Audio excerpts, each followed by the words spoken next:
नमस्कार, स्वागत है आपका डे न्यूज में और दिन भर की तमाम अहम खबरों के साथ मैं हूं आरती सिंह। आगे बढ़ने से पहले आइए नजर डालते हैं आज की खास खबरों पर। मुजफ्फरपुर में युवक की हत्या कर अपराधियों ने कद्दू के खेत में शव को फेंका। पुलिस कर रही है मामले की जांच।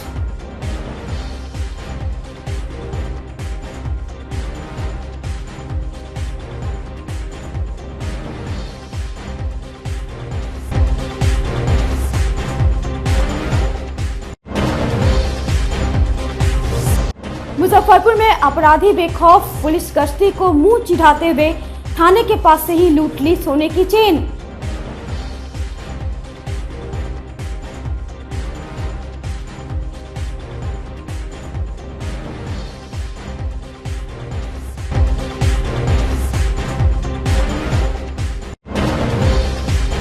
और पानी के लिए मची हाहाकार, लोगों ने बाल्टी लेकर किया विरोध प्रदर्शन, लगाए नगर निगम मुर्दाबाद के नारे।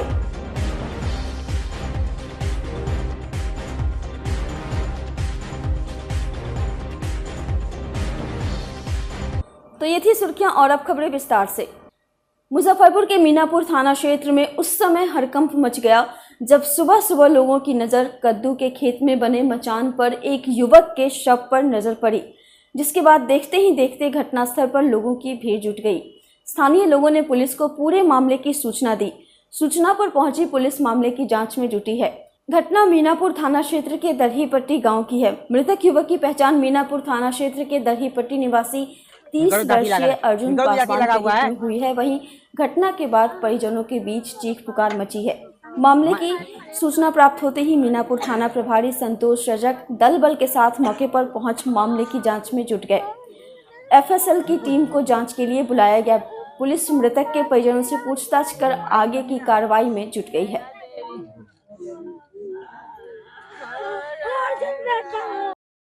फिर उसी के साथ चला गया, बुला लिया वो। अच्छा, हाँ, छल से बुला लिया कि कैसे बुला लिया भगवान जाने। घटना कब जानकारी मिला है आपको? घटना हमारा सुबह के टाइम में मिला है। कैसे जानकारी मिला है? कैसे, जैसे उसका तो हम ढूंढ भीड़ कर रहे हैं रात भर से, 6 बजे से नहीं मिला, तो हम उसका देख रहे थे कि कहाँ है मेरा भाई, के किधर गया, नहीं कुछ पता ही नहीं चल रहा था। कौन सूचना दिया है? सूचना कौन दिया है? सोचना तो मतलब 6 बजे से बाद, मतलब हम इधर आए हैं देखने घूमने के लिए, तो सब गाँव समाज सब देखा कि इसमें चारों बार जंगल पगड़ सब में ढूंढ रहा है कि कहीं कोई फेंक न दिया मार के, कि ऐसे ऐसे वाला बात धमकी दिया था। घर में कोई विवाद नहीं था? घर में कोई विवाद नहीं था। क्या लगता है हत्या हुई है? हाँ, हत्या हुई है। क्या मांग करते हैं प्रशासन से? प्रशासन से इसका यही मांग करते हैं, इसका मेरा न्याय, बस अन्याय से। अर्जुन पासवान नाम है और ये जो है दरहीपट्टी का रहने वाले हैं, जिनकी उम्र 28 साल है।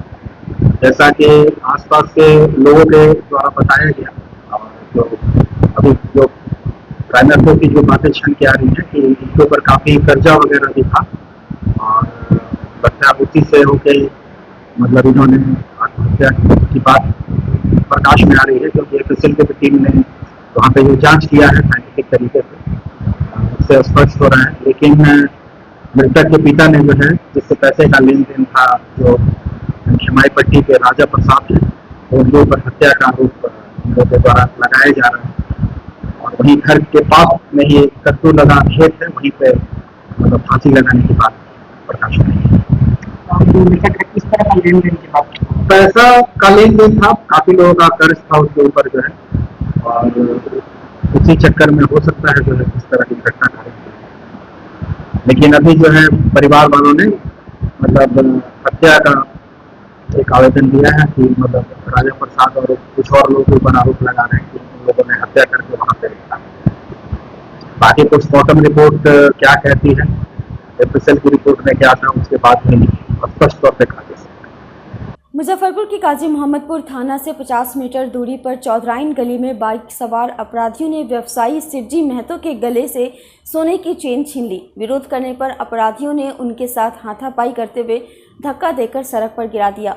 शोर मचाने पर पिस्टल तानते हुए गोली मारने की धमकी दी। वारदात को अंजाम देकर सभी बदमाश बड़ी ही आसानी से काजी मोहम्मदपुर थाना के सामने से फरार हो गए।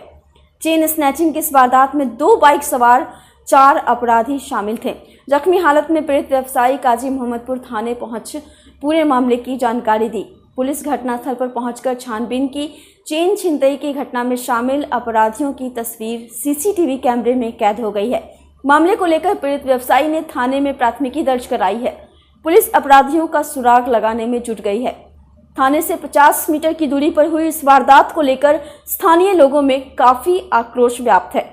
काजी मोहम्मदपुर के थानेदार रवि गुप्ता ने बताया कि सीसीटीवी के आधार पर अपराधियों की पहचान की जा रही है।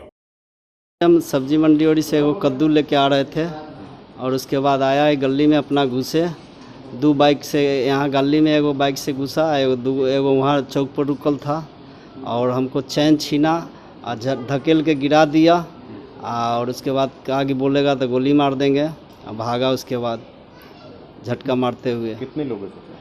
2 लोग गली में घुसा, 2 लोग रोड पर देख रहा था, रेकी कर रहा था। अच्छा, आप कहाँ से? होटल से आ रहे थे? हाँ, हम होटल से आ रहे थे घरे। आपको क्या लगा कहाँ से रेकी कर रहा है आपका? चौक पर से कर रहा होगा। अच्छा, कितने का चैन पहने हुए थे? वही 2.25 लाख के करीब का होगा। 2 भर का करीब चैन? हाँ, 2 भर से थोड़ा कम है। क्या लग रहा है पहले से रेकी कर रहा होगा कि आप मोटा चैन पहनते हैं? अभी तो हमको पता नहीं है। अच्छा, ये थाना से कितनी दूरी पे घटना है? 50 मीटर। 50 मीटर। अब क्या किए उसके बाद फिर? हम दौड़ते थाना पर गए, दौड़ते थाना पर चले गए। गंजी मेरा फटा हुआ था, ये था, वैसे ही हम बताए कि देखिए, तो कहे कि जाइए गंजी बदल गए। वो फ़ोन किए कि जाइए, जा रहे हैं, फोटो देखेंगे तब आपको बताएंगे। तो वो आए और देखे एक आध जगह फोटो, समझ में नहीं आया तो कहा कि बाद में देखेंगे। उसके बाद टोटल 4 लोग हैं इसमें? हाँ, 4 लोग। अच्छा, क्या लगा जब विरोध वगैरह करते तो गोली भी? हाँ, गोली मार देता। बोला था कि बोलेगा तो गोली मार देंगे, चिल्लाएगा तो। सबके पास हथियार रखे? हाँ। अब भागा किधर में? भागा थाने में है, कागजी मोहम्मदपुर में है। थाना में भागा? हाँ। तो कैमरा वगैरह में सब आया? हाँ, हम तो कैमरा में आया होगा। हम दौड़ते पीछे हम भी दौड़ते चिल्लाते गए। अगर गाड़ी पुलिस के आगे रहता तो पकड़बो करता। एक ट्रैफिक वाला भी था जो कि आ रहा था उधर से, उसका भी फुटेज में है। अपराधी जो भागा वो किस थाना में भागा? काजी मोहम्मदपुर थाना ओडी भागा। उधरे होके भागा? हाँ, उधरे होके भागा। क्या लगा थाना के बगल में इस तरह का घटना हो जाना? तो थाना का पुलिस का व्यवस्था रहता तो क्या होता है, या बगल में छीन छोड़ हो तो क्या होगा। तो आम घटना है शहर में। परसों भी जो है एक खबरा में दिखी है कि जो है इंजीनियर का जो है नाक तोड़ के जो है उनसे गोल्ड का चैन छीन लिया गया। ये तो आम शहर में जो है ये बराबर घटना घटती ही रहती है। पुलिस प्रशासन तो कुछ करती ही नहीं है। लोग ऐसे ही परेशान होते रहेंगे। विधि व्यवस्था लचर व्यवस्था है सब सारी की। थाना के बगल में इस तरह की घटना, पुलिस पर सवाल? बिल्कुल पुलिस प्रशासन पे तो है ही।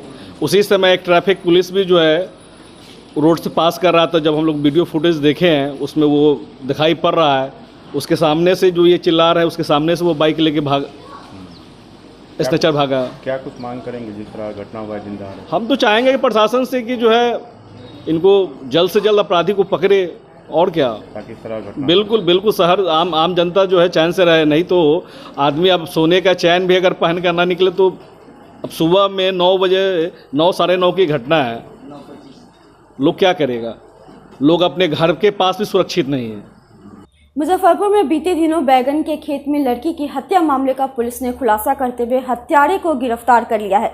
पिछले दिनों सकरा थाना क्षेत्र के मुरहलोचनपुर स्थित बैगन के खेत से एक युवती का शव पुलिस ने बरामद किया था। घटना के बाद युवती के परिजनों ने आरोपी मृत्युंजय भारद्वाज के खिलाफ सकरा थाने में प्राथमिकी भी दर्ज कराई थी और कहा था कि आरोपी मृत्युंजय भारद्वाज मृतक निधि कुमारी के परिजन से निधि कुमारी को नौकरी लगाने के नाम पर 6 लाख रुपए की ठगी कर ली थी।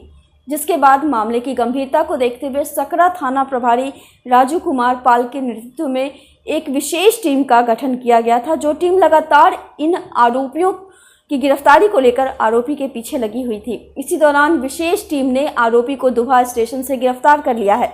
वहीं आरोपी की निशानदेही पर हत्या में प्रयुक्त हथियार को भी टीम ने बरामद कर लिया है। इस संबंध में जानकारी देते हुए डीएसपी पूर्वी 2 मनोज कुमार सिंह ने बताया कि मृतिका निधि कुमारी और आरोपी मृत्युंजय भारद्वाज के बीच काफ़ी समय से बातचीत होती थी और मृतक निधि कुमारी मृत्युंजय भारद्वाज के साथ ही रहना चाहती थी, जिसको लेकर वह लगातार आरोपी मृत्युंजय भारद्वाज पर दबाव बनाती थी। इसी बात को लेकर आरोपी मृत्युंजय भारद्वाज ने निधि की हत्या कर दी थी।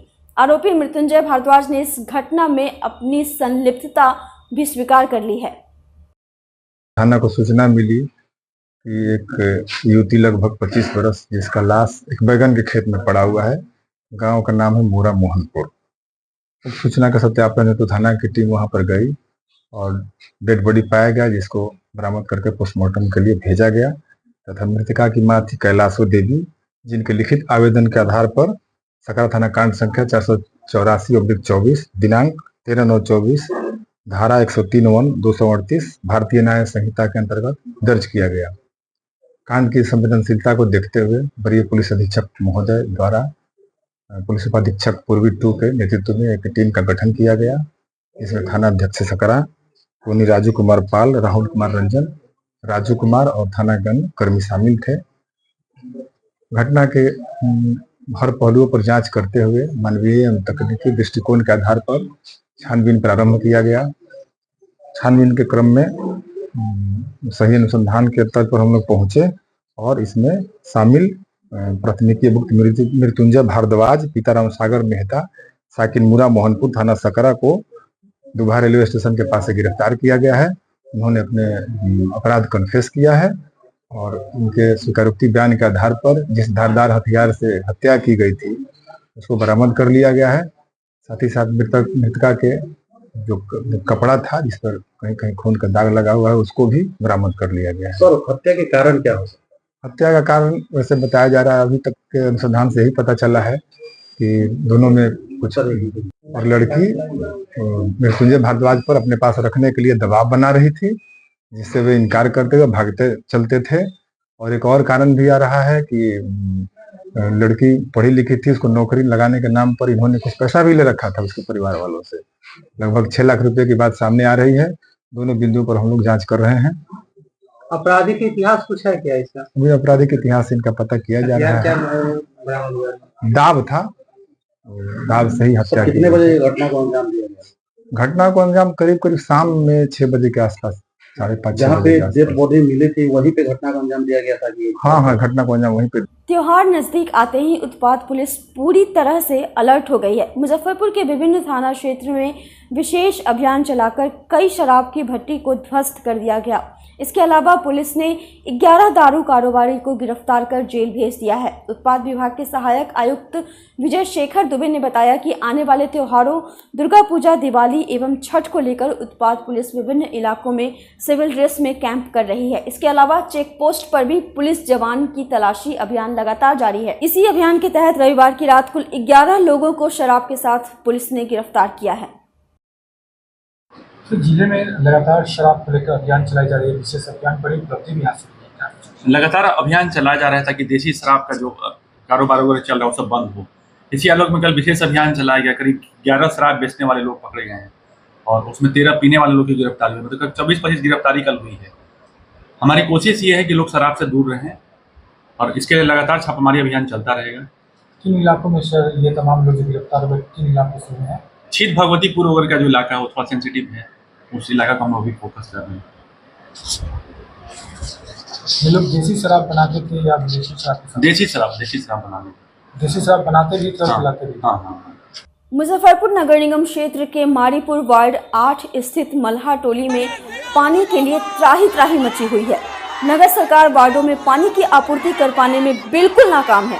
शहरवासी पानी के लिए डिब्बा बाल्टी लेकर टैंकरों के आने के इंतजार करते हैं, लेकिन निगम कहाँ की सप्लाई कर रहा है कुछ पता नहीं चल रहा। पानी की आपूर्ति नहीं होने से गुस्साए लोगों ने सोमवार को विरोध में डिब्बा बाल्टी लेकर प्रदर्शन किया। प्रदर्शन में बच्चे, महिलाएं, बुजुर्ग सभी हाथ में खाली डब्बा और बाल्टी लेकर शामिल रहे। सभी ने एक सुर में निगम की नाकाम व्यवस्था के खिलाफ खाली डब्बा करे पुकार, पानी दो के नारे लगा रहे थे। प्रदर्शन कर रहे लोगों ने कहा कि यहाँ के न वार्ड पार्षद को जनता से कोई मतलब है, न ही नगर निगम सुनने को तैयार है। दूसरे इलाके के नल का गंदा पानी पीने को लोग मजबूर हैं। प्रदर्शनकारियों ने कहा कि उनकी मांगों को अगर पूरा नहीं किया गया तो आगे सड़क पर उतरकर निगम के खिलाफ चक्का जाम किया जाएगा। यहाँ पर वार्ड पार्षद के जाता है कहने तो कहता है कि नहीं वो मोहल्ला में कल है, कल नहीं लगेगा।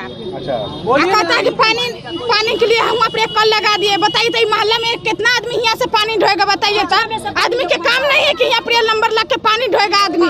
इतना बच्चा है पढ़ने वाला तो पानी पानी भरेगा लोग, और के काम नहीं है। लाइन लग के पानी भरने के लिए आदमी खड़ा रहता है। यहाँ पर कचरा है, अब भी कचरा है यहाँ पर। ये बगल में देखिए तो 8 नंबर वार्ड है।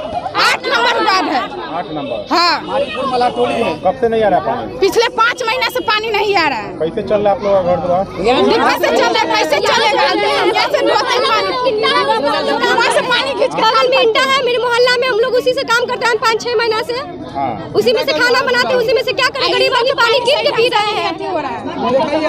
बताइए, बहुत परेशानी है पानी का। हम लोग का एकदम घर में बच्चा सब परेशान हो रहा है। लेटरिन बाथरूम सब पानी भरने के लिए एकदम तबाह होते रहता है। कैसे समरसेबुल लगा हुआ है, लेकिन यहाँ से पानी का व्यवस्था ही नहीं। यहाँ से दूसरे मोहल्ला में चल गया पानी। हम लोग का मोहल्ला में 8 नंबर वार्ड में इधर आए नहीं, सुन रहा है नगर निगम कोई नहीं सुन रहा है। यहाँ देखिए 2 आवेदन दे चुका है 4 महीना पहले, 2 महीना पहले।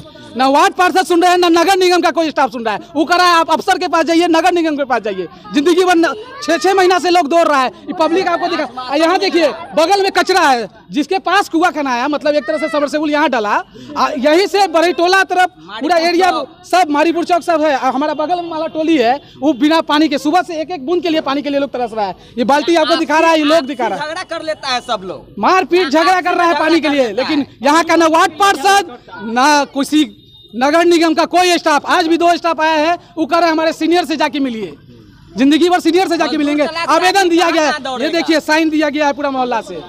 हमेशा ऐसा ही रवैया रह रहा है। हम लोग सिर्फ यही चाहते हैं समरसेबुल जो लगा है इसको मोड़ के हमारे मलाटोली में दौड़ाया जाए, लाइन पाइप दिया जाए। मलाटोली हमारीपुर मलाटोली शिव मंदिर से मलाटोली है, ये इसी के पास है। हमेशा ये दिक्कत हो रहा है। वार्ड नंबर 8 है, मारीपुर मलाटोली हुआ। ये आवेदन है 3 बार दे चुका गया है। जब भी बोला जा रहा है तो बस यही आश्वासन दिया जा रहा है कि 10 दिन में लग जाएगा, मगर ये आश्वासन पूरा नहीं हो रहा है। ना रोड, बहुत ज्यादा ही दिक्कत हम लोग को हो रही है। छोटे छोटे बच्चे हैं, आप लोग देखिए यहाँ सारे ना रोड, छोटे छोटे बच्चे हैं। मलाटोली के वार्ड पार्षद को यहाँ के ना रोड का सिलाब टूटा हुआ है, छोटा छोटा बच्चा उसमें गिर रहा है, डेली हाथ पैर टूट रहा है, उसका कौन रिस्क लेगा? नवादा में भूमाफियाओं द्वारा महादलित परिवार के घरों को जलाने और पूरे बिहार में दलितों, गरीबों, महिलाओं पर बढ़ते हमले के खिलाफ भाकपा माले नगर कमेटी के तत्वावधान में मुजफ्फरपुर के हरिसभा चौक स्थित जिला कार्यालय से प्रतिवाद मार्च निकाला गया, जो कार्यालय से निकलकर क्लब रोड, कल्याणी, छोटी कल्याणी होते हुए पुनः कार्यालय पहुंचकर समाप्त हुआ। प्रतिवाद मार्च का नेतृत्व कर रहे भाकपा माले के नगर सचिव सूरज कुमार सिंह ने कहा कि नवादा में महादलित 55 परिवारों के घरों में दिन के उजाले में आग लगाने वाले सत्ता संरक्षित भूमाफिया हैं। इसीलिए अभी तक सरकार की जुबान बंद है और सत्ता के साथ मलाई खाने वाले दलित नेता जीतन राम मांझी और चिराग पासवान को इन महादलितों के आंखों से निकलने वाले आंसू नहीं दिख रहे हैं, क्योंकि इनके आला कमान ने संकेत दिया है कि ये हमारे लोग हैं, इसीलिए इन्हें कोई कुछ भी दिखाई नहीं दे रहा है। आरक्षण के सवाल पर महादलितों के लिए राग अलापने वाले मांझी पहले दिन बिना जाने समझे बयान देकर अब चुप्पी साध ली। मौके पर शाहनवाज हुसैन, नगर कमेटी सदस्य राजकिशोर प्रसाद, विजय गुप्ता, अभिनंदन कुमार, मुनीम महतो, मोहम्मद शफी सहित दर्जनों नेता मौजूद रहे। आज भाकपा माले के द्वारा प्रतिवाद मार्च का आयोजन किया गया है। हम तमाम लोग जानते हैं कि बिहार में कहने के लिए सुशासन का राज है, लेकिन कहीं भी सुशासन दिखता नहीं है ज़मीन पर। सब तरफ दुशासन लोग भरे पड़े हुए हैं। बिहार में हत्या, बलात्कार, लूट बिल्कुल सरेआम जारी है और बिहार की सरकार बिल्कुल हाथ पर हाथ रखे। नीतीश जी सड़कों को बनाने में लगे हुए हैं, पुल का जाके उद्घाटन कर रहे हैं, लेकिन पुलिस जो है उनके कंट्रोल से बिल्कुल बाहर है, अपराधी उनके कंट्रोल से बिल्कुल बाहर है। अब बताइए कि आज तक कभी राजनीति में ऐसा देखा नहीं गया कि किसी अपराधी से जाकर जेल में किसी राज्य का चीफ मिनिस्टर मिलता हो और उसको निकालने के लिए तमाम तरीके के चीज़ों को ढील दिया गया और उसको निकाल कर लाया गया। आप तमाम लोग जानते हैं ना मोकामा का अनंत सिंह। कौन है ये अनंत सिंह? ये स्वतंत्रता सेनानी है क्या? ये कौन है ये अनंत सिंह? ये बड़ा समझिए कि बिहार का जो है कि अपराधी है, जो पूरे पटना से लेकर पूरे उस बिहार को प्रभावित करता है। उसको उसके चरण में जाके नीतीश सरकार जो है कि बैठ गई और उसको बाहर निकाला गया। और देखिए जमीन सर्वे का काम शुरू हुआ, इनका रजिस्टर 2 कंप्लीट नहीं है और पूरे बिहार में जितने भी भूमि माफिया हैं, जितने भी सामंत लोग हैं, ये तमाम लोग गरीबों को उनके ज़मीनों से उजारने के लिए का अभियान शुरू कर रखा है। नवादा में हम लोगों ने देखा कि कितना बड़ा साहस है। 100-200 लोग को इकट्ठा कर लो, हथियार सरेआम जो कि लहराते हुए ले चलो और दलितों के घरों को एक एक करके, एक नहीं, 2 नहीं, 3 नहीं, 4 नहीं, बल्कि 45 घरों में जो है आग लगा दिया गया, आग लगा दिया गया। आज तक चीफ मिनिस्टर वहाँ पर क्यों नहीं पहुँचे? आप क्यों नहीं वहाँ पर जा रहे हैं? बिहार के अंदर में 2 दलितों के बहुत बड़े सिरमौर नेता हैं, कहते हैं कि हम दलितों के बड़े नेता हैं। एक का जो दलित प्रेम है वो बिल्कुल अपने परिवार तक सीमित है।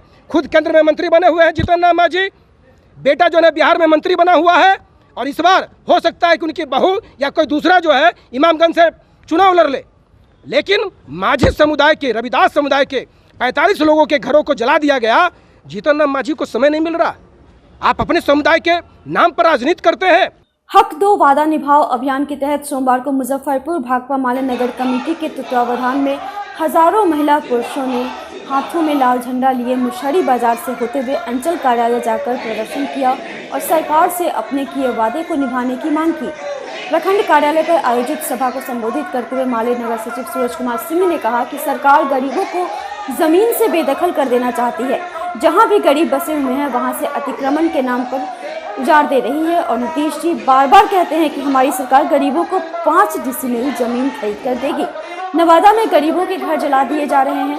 मौके पर मुशहरी प्रखंड सचिव विमलेश मिश्रा, शाहनवाज हुसैन, परशुराम पाठक, रानी प्रसाद, विजय गुप्ता सहित सैकड़ों लोग मौजूद थे।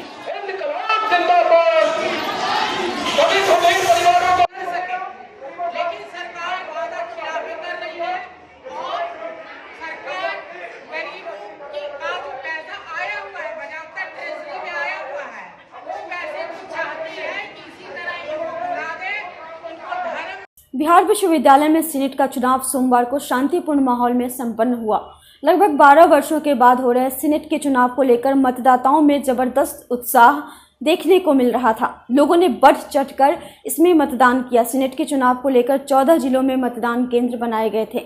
श्यामनंदन सहाय कॉलेज और रामश्रेष्ठ सिंह शिक्षा कॉलेज का मतदान केंद्र लंगट सिंह कॉलेज के परिसर में बनाया गया था। सभी जगह वोटरों में इस चुनाव को लेकर जबरदस्त उत्साह दिखा और लोगों ने इसमें 100% मतदान किया। दोपहर 2:30 बजे तक सभी जिलों में शांतिपूर्ण माहौल में चुनाव संपन्न करा लिया गया। रजिस्ट्रार अपराजिता कुमारी ने बताया कि सभी जगहों पर लगभग 58% मतदान हुआ है। वहीं गया और दरभंगा में 100% मतदान हुआ है। कहीं से भी कोई अप्रिय घटना की सूचना नहीं है। ज्ञात हो कि बिहार विश्वविद्यालय में लगभग 12 वर्षों के बाद सीनेट का चुनाव कराया जा रहा है, जिसमें 3 ग्रुप ए, बी और सी में चुनाव कराया गया है। 25 सितंबर को सीनेट चुनाव की मतगणना होगी। मैंने ये सीनेट का पहला वोट दिया, मुझे बहुत अच्छा लगा और उद्देश्य स्पष्ट है कि एक शिक्षक के रूप में हमारी जो भी मूलभूत आवश्यकताएं हैं विश्वविद्यालय स्तर पर और महाविद्यालय के स्तर पर या सरकार के स्तर पर, उन सभी के लिए आज हमने अपना एक प्रतिनिधि बनाया है जो हमारी समस्याओं को, हमारी बातों को आगे बढ़ के रख सके और उसका समय पर निष्पादन हो सके। काफ़ी सालों के बाद ये चुनाव हुआ है। हाँ, चुनाव तो काफ़ी सालों के बाद हुआ है, लेकिन मेरा यह फर्स्ट टाइम है और काफ़ी सालों के बाद हुआ है। यह एक अव्यवस्था को दर्शाता है। हमारा जो सिस्टम है वो उसको सही तरीके से चलाने के लिए यह वोटिंग भी समय से होना ज़रूरी है, परिवर्तन ज़रूरी है। जो परिवर्तन नहीं तो यहाँ भी राजतंत्र की स्थापना हो जाएगी और अव्यवस्था के कारण हमारा जो विश्वविद्यालय प्रशासन है वह खराब हो जाएगा या महाविद्यालय का जो भी शिक्षा का संगठन है उस पर इसका बुरा असर पड़ेगा। बहुत उत्साह है और हमारे जैसे शिक्षक जो पहली बार वोटर हैं और यह एक विधायी संस्था है, विश्वविद्यालय का नियामक संस्था है। हम चाहेंगे कि अच्छे लोग आएँ और हम सब उत्साहित हैं इस चुनावी प्रक्रिया में भाग लेके। मुद्दे क्या है, मतलब क्या कुछ आप लोगों के मुद्दे मुख्य रूप से हैं कि हम शिक्षकों की जो विश्वविद्यालय में व्यवस्थाएं हैं वो अच्छी व्यवस्थाएं हों। जैसे यूजीसी नॉर्म में हमारी नियुक्तियां होती हैं, लेकिन हम कितने यूजीसी नॉर्म को पा रहे होते हैं। सिर्फ बेसिक यूजीसी ले लेने से यूजीसी नहीं होता है, और भी रिसर्च की समस्या है, मतलब रिसर्च के लिए सुविधाएं नहीं हैं और भी बहुत सारी सुविधाएं हैं जो कि नहीं मिलती हैं। साथ ही साथ जो हमारे प्रतिनिधि होते हैं वो हमारी समस्याओं को रखते हैं मतलब संस्थानों में। तो हम चाहेंगे कि कर्मठ, ईमानदार और जुझारू लोग निर्वाचित हों। और हमारा चुनाव हो रहा है, हाँ, किस तरीके से देखते हैं? 12 साल के बाद चुनाव हो रहा है, ये अच्छा है। किसी भी संस्था की लोकतांत्रिक प्रणाली के लिए ये बहुत ज़रूरी है कि निर्वाचित प्रतिनिधि ही हमारा प्रतिनिधित्व करे। उत्साह है। देखिए, 12 सालों के बाद, लगभग 12-13 सालों के बाद सीनेट का चुनाव हो रहा है, जिसमें हम लोग श्यामनंदन सहायक कॉलेज और रामश्रेष्ठ सिंह चोचा कॉलेज का बूथ एलएस कॉलेज के प्रांगण में बनाया गया है। तो हम लोग आज वोट डालने के लिए आए हैं और सीनेट के मेंबर के रूप में हम लोग चुनेंगे। ए, बी और सी 3 कैटेगरी में चुनाव हो रहा है। हम लोग जो एफिलेटेड कॉलेज के जो शिक्षक हैं वो सी कैटेगरी में हम लोग चुनेंगे, एक जनरल में और ओबीसी में।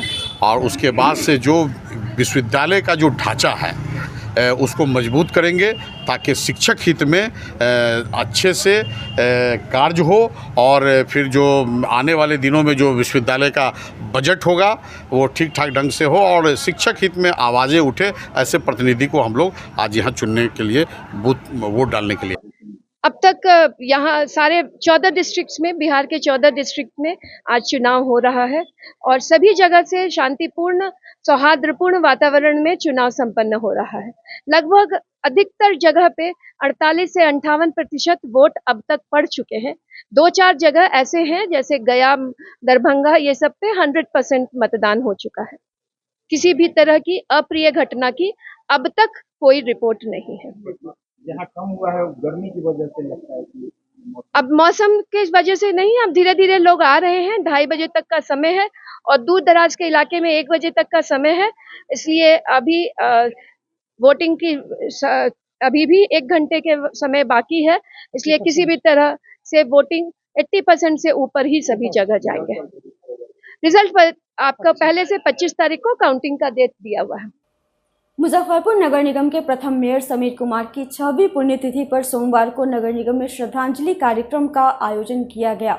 निगम कार्यालय परिसर में स्थापित पूर्व मेयर की प्रतिमा पर नगर आयुक्त विक्रम विरकर, स्थानीय सांसद व केंद्रीय जल शक्ति राज्य मंत्री डॉक्टर राजभूषण चौधरी, सांसद वीणा देवी, विधान पार्षद दिनेश प्रसाद सिंह, संजय कुमार सिंह, विधायक विजेंद्र चौधरी, कांटी विधायक इसराइल मंसूरी, मेयर निर्मला साहू, उप मेयर डॉक्टर मोनालिसा समेत कई गणमान्य लोगों ने माल्यार्पण कर श्रद्धा सुमन अर्पित किया। मौके पर पूर्व मंत्री सुरेश शर्मा ने कहा कि आज पूर्व मेयर समीर कुमार की पुण्यतिथि मनाई जा रही है। शहर के प्रथम मेयर होने के कारण विकास की शुरुआत वहीं से शुरू हुई थी। दुर्भाग्य की बात है कि आज वह हम लोगों के बीच नहीं है, लेकिन उनका आशीर्वाद नगर निगम के ऊपर हमेशा रहेगा। वहीं पूर्व मेयर समीर कुमार की पत्नी ने श्रद्धांजलि कार्यक्रम आयोजित करने के लिए नगर निगम के प्रति आभार व्यक्त किया है। आज समीर जी की 6ठी पुण्यतिथि है। पिछले 5 सालों से हम कर रहे थे और सभी लोग हमारा सहयोग कर रहे थे, बहुत ही सहयोग किए हैं, जिसके कारण ही हमारा उत्साह बनता रहा है।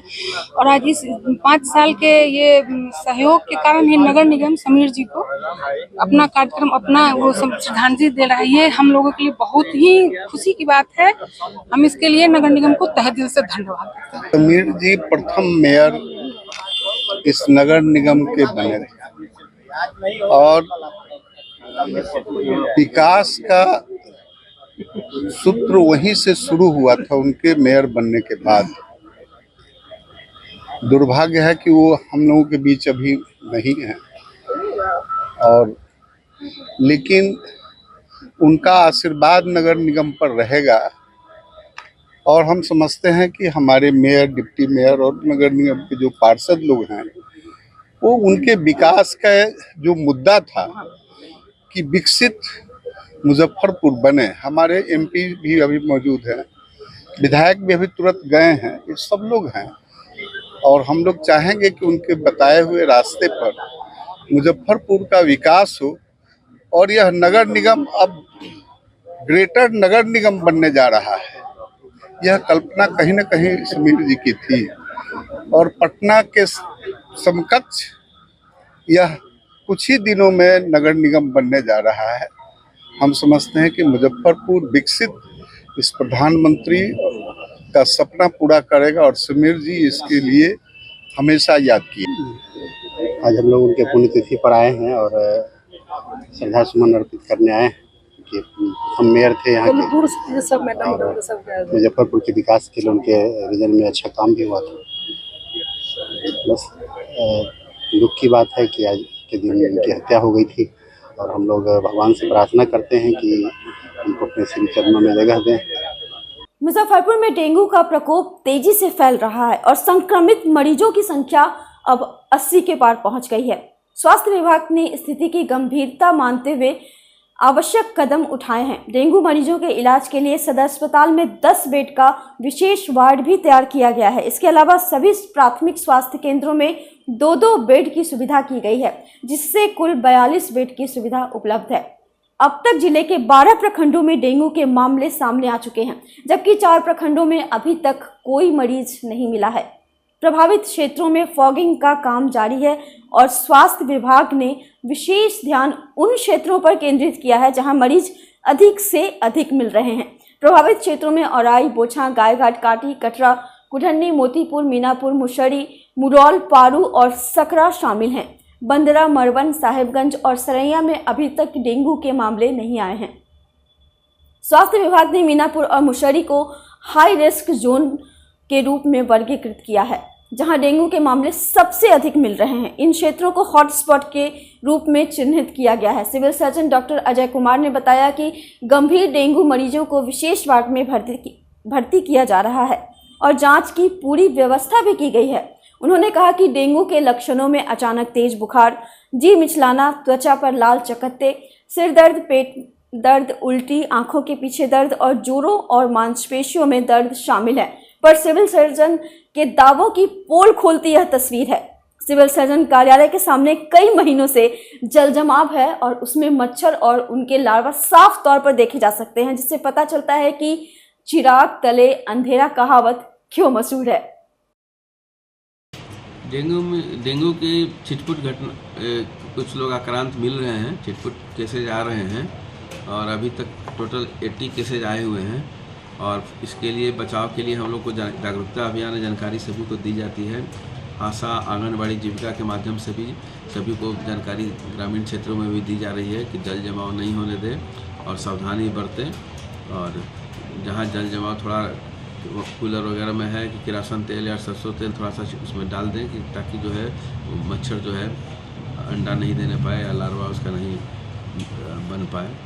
तो इसके लिए हम लोग जो है सब कुछ जागरूकता अभियान चला रहे हैं और 3 जगह छिड़काव जो है आज बोचाहा क्षेत्र में चल रहा है और 36 जगह छिड़काव हो चुका है। निरंतर प्रतिदिन प्रक्रिया जारी रहेगी और बचाव के साथ जो है हॉस्पिटल्स में सभी जांच की सुविधा है और दवा भी उपलब्ध है, प्रशिक्षित डॉक्टरों की टीम भी उपलब्ध है, डेंगू वार्ड भी बनाया जा चुका है और स्वास्थ्य विभाग निरंतर प्रशासन के सहयोग से हम लोग उनके मार्गदर्शन में अग्रतर हम लोग कार्रवाई प्रतिदिन कर रहे हैं ताकि जो है जान माल की कोई हानि नहीं हो और सभी लोग सुरक्षित रहें, स्वस्थ रहें। स्वास्थ्य विभाग का सर आदेश है कि जहाँ भी मरीज मिले हैं वहाँ पे फॉगिंग करवाना है, पर अभी भी मुजफ्फरपुर में 50 से अधिक जो मरीज जहाँ से मिले हैं वहाँ पे फॉगिंग नहीं फॉगिंग की चल रही है। अभी मैंने DVDC से भी बात की है और उन्हीं के द्वारा जानकारी दी कि फॉगिंग है। जहाँ जहाँ केस मिल रहे हैं सभी जगह फॉगिंग कराई जा रही है और हम लोग जहाँ भी कुछ अगर इस तरह की सूचना मिलेगी निश्चित रूप से वहाँ फॉगिंग कराई जाएगी। सबसे ज़्यादा शहरी क्षेत्र में ही मरीज मिल रहे हैं जी,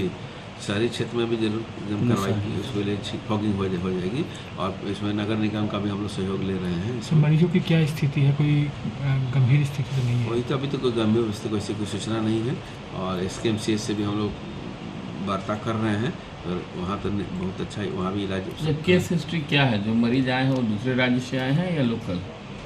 इसका तो हम लोग देखेंगे, अभी तो स्टडी जो है प्रत्येक को मरीज वाइज समीक्षा करेंगे और उसके बाद फिर हम लोग देखेंगे कहाँ का, कुछ लोकल भी है, कुछ बाहर से भी आए हुए हैं लोग।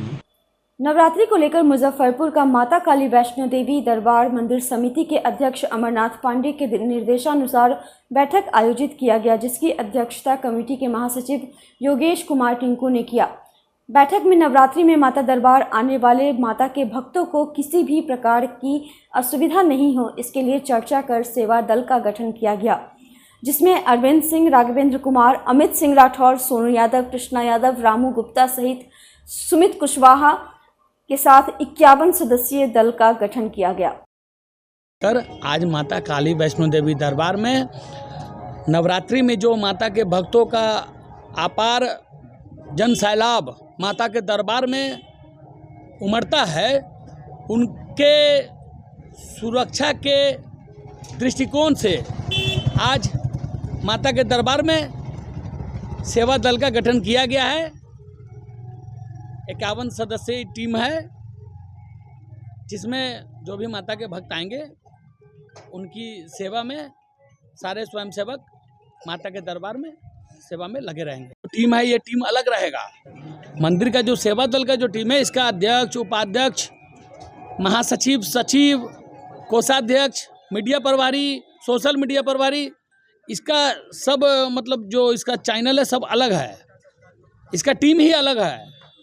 अब इसके मतलब मेन मैया के दरबार के अध्यक्ष हैं आदरणीय अमरनाथ पांडे जी, और मैया के दरबार के सेवक महासचिव हम हैं। जितिया व्रत आश्विन माह के कृष्ण पक्ष की अष्टमी तिथि को रखा जाता है। इस दिन माताएं अपने संतान के सुखी और सुरक्षित जीवन के लिए निर्जला व्रत रखती हैं। व्रत के दिन गंधर्व राजा जीतमूत वाहन की पूजा करने की परंपरा है। इस साल जितिया व्रत 24 सितंबर को है या 25 सितंबर को, यह सवाल इसीलिए है क्योंकि अष्टमी तिथि 2 दिन है, जिसके कारण कन्फ्यूजन की स्थिति बन रही है। इस साल जितिया व्रत के दिन वरीय योग बन रहा है और आद्रा नक्षत्र है। जितिया व्रत को जीवित पुत्रिका व्रत भी कहा जाता है। गरीबनाथ मंदिर के पुजारी संतोष पाठक ने बताया कि 24 सितंबर मंगलवार को दोपहर 12:38 से आश्विन माह के कृष्ण पक्ष की अष्टमी तिथि प्रारंभ हो रही है। यह तिथि अगले दिन 25 सितंबर बुधवार को दोपहर 12:10 पर खत्म हो जाएगी। ऐसे में उदया तिथि की मान्यता के अनुसार इस बार जितिया व्रत 25 सितंबर दिन बुधवार को होगा। वहीं अगले दिन 26 सितंबर को सूर्योदय के बाद पारण होगा। धार्मिक मान्यताओं के अनुसार जितिया व्रत और पूजा करने से संतान सुरक्षित रहती है, उसका जीवन सुखमय होता है। माताएं पूजा के बाद अपने बेटे और बेटी के सुखी जीवन की कामना करती हैं।